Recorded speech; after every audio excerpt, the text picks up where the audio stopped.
আজান ও একামতে ডান দিকে চেহারা ফিরিয়ে হাইয়া আলা সলাহ বলতে হয় এবং বাম দিকে চেহারা ফিরিয়ে হাইয়া আলাল ফালাহ বলতে হয়। সতর্ক থাকতে হয় চেহারার সাথে সাথে যেন সিনা বা ফাঁ কেবলা থেকে না সরে যায়। এটি হচ্ছে যিনি আজান দিবেন এবং যিনি একামত দিবেন তার দায়িত্ব, যারা শুনবে তাদের এটি দায়িত্ব নয় বা তারা এভাবে করবে না।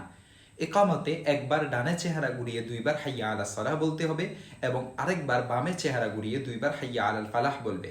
দেখতে পারেন রদ্দুল মুখতার ১ নং খণ্ড ৩৮৭ নং পৃষ্ঠা এবং আহসানুল ফাতাওয়া ২ নং খণ্ড ২৯৩ নং পৃষ্ঠা।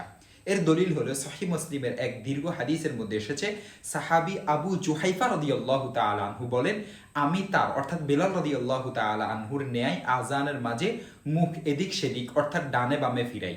তিনি অর্থাৎ বেলাল রাদিয়াল্লাহু তাআলা আনহু ডানে বাঁয়ে মুখ ঘুরিয়ে হাইয়া আলা সলাহ এবং হাইয়া আলাল ফালাহ বলতেন, এভাবে তিনি উল্লেখ করেছেন।